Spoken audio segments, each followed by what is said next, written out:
أهلا وسهلا كسودة ماركلة iyo barnaamijka sportiga halaba kala socotaan ciyaaraha la test cusub markale iyo muuqaal cusub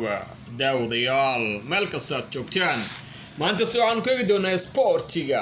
ciyaaryahan Moura Icardi oo ku biiray kooxda kubadda cagta ee PSG si toos ah ciyaaryahan Filippo Coutinho ay doonayaan kooxda kubadda cagta Arsenal Neymar Jr laga gacan hatinaya kooxdiisii hore ee Barcelona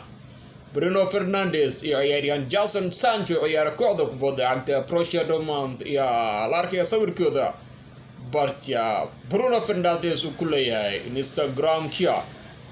ciyaaryahan Lewandowski waxa dara koreeday Bundesliga Germanka isagoo dhaliyay 2 gool labadaasi gool uu dhaliyay macno la tahay fadlan dad ku cusubtay channelkeena ciyaaraha la test tube fadlan like gray subscribe gray soo keento ku dhifo gabalka si aad hesho video kasta soo dhigno channelkeena ciyaaryahan Moura Icardi ayaa moodaa inuu ku biiray kooxda kubadda cagta ee PSG si toos ah kadib isagoo si ama ula joogay kooxda PSG isagoo ka dhigay garoonka kooxda kubadda cagta ee PSG wacdaro kadib markuu dhalay 20 gool 30 iyo kulan uu saftay kooxda kubadda cagta ee PSG taas ayaa keentay in kooxda PSG ay si toos ah kula wareegto ciyaaryahankan asalkii ay leedahay kooxda kubadda cagta Inter Milan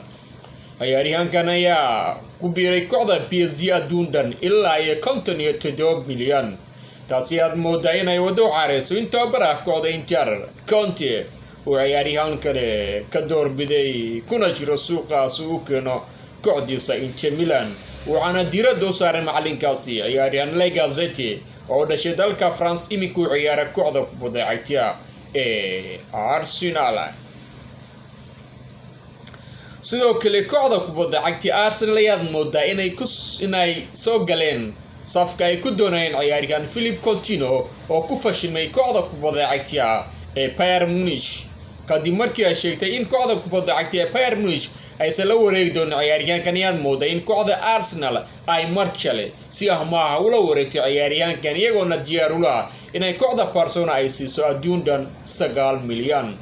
taasi ayaa moodaa in tababaraha kooxda kubadda cagta Arsenal Arteta uu diyaar u yahay inuu intaasi bixiyo sidoo kale ciyaaryahankan si ah kaga soo qaato kooxda kubadda cagta Barcelona sida ay u sheegay wargeyska Sky Sport News ka soo bax caasimada dalkaasi ee London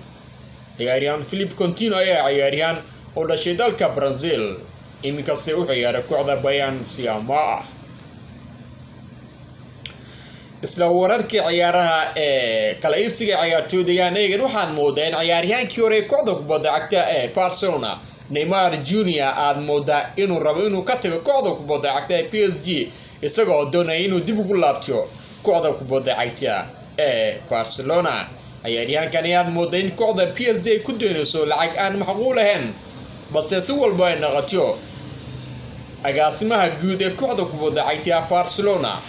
Mr. Rosell ayaa sheegay inuu jeclaan lahaa inuu dib ugu soo celiyo ciyaaryahan Neymar Jr kooxda kubadda cagta Barcelona sidoo kale uu sheegay inuu yahay ciyaaryahan ku wanaagsan adduunka kadib markii laga tago ciyaaryahan Lionel Messi balse wuxuu shardi ka dhigay in ciyaaryahankan uu bedelo dhaqankiisa iyo waliba dabeecadiisa si uu ugu soo biiro kooxda kubadda cagta Barcelona taasi ayaa uu yirno shuruudda koowaad labaad aan u sheegi lahaa in ciyaaryahan Neymar Jr uu bedelo hab dhaqameedkiisa dhanka kale waxaad moodaa in baraha bulshada uu qabsaday sawir uu soo dhigay ciyaaryahan Bruno Fernandes bartiisa Instagram-ka isagoo la sawiran ciyaaryahan Jadon Sancho oo ay si waalna u doonayso kooxda kubadda cagta ee Manchester United waxaad moodaa in taageerayaasha kooxda kubadda cagta United ay aad u farxeen following ay ka dhibeen iyagoo yiri macquul miya mise waa sidee Mariobimba sawirkan Bruno Fernandes iyo Jadon Sancho maya macquul maan sida iyo eriyo kale ay ku soo qoreen barko ku leeyahay Bruno Fernandes Instagram-ka waxaad moodaa in tani ay tahay sadaal in Sancho uu ku wajahan yahay kooxda kubadda cagta ee Manchester United balse lama yaqaano mustaqbalka halka uu yaalo sida ayuuna qaar kalena ku soo qoran Instagram-ka ciyaaryahan Bruno Fernandes iminka si haddii aan eego dhanka iyo Bundesliga waxaad moodaa in ciyaaryahan Lewandowski uu dhaliyay 2 gool labadaasi gool ayaa ka dhigtay inuu noqdo ciyaaryahanka ugu goolasha badan horyaalada Yurub iyo waliba kan Bundesliga Jarmalka isagoo dhaliyay goolkiisii 29aad ee horyaalka sidaana waxaa sheegtay in ciyaaryahankan la filayo inuu ku guuleysto kubaha dahabka ee horyaalka Yurub balse waxaan moodaa in ciyaaryahan Ronaldo iyo Messi ay tagayeen kaalmihii 5aad iyo 6aad marba haddii la furo Serie A Talyaaniga iyo La Liga Isbaanishka fursad ma heli doonaan mise ma laga yaabaa inay soo cariirsadaan kaalmahoodii 1aad iyo 2aad mise ciyaaryahan Lewandowski ayaa waxdaradiisa sii wadi doona waxaad moodaa in Lewandowski kulan kasta ay ciyaarta kooxda Bayern uu shabaqa soo jaabto taasna waxay niyad jab ku tahay ciyaaryahanada Ronaldo iyo Messi Solboy noqotiyo Lewandowski ayaa rajadiisu mid aad u wanaagsan soo la hadlaya wargeyska Bild ee ka soo baxa dalka Jarmalka si caasimada dalkaasi ee Munich ayaa wuxuu sheegay aadiyaan u faraxsanahay inaan 2 gool dhaliyo soo kaleeto aan noqdo ciyaaryahan ku goolasha badan iminka qaarada Yurub waariyadayda inaan ku guuleysto koobka dahabka ee horyaalada Yurub Solboy noqotiyo waan sii wadayaa waana sii dadaalay si ay u sheegay wargeyskaasi Bild Sportigi maanta waa dhayntiya like share subscribe garay mahadsanidin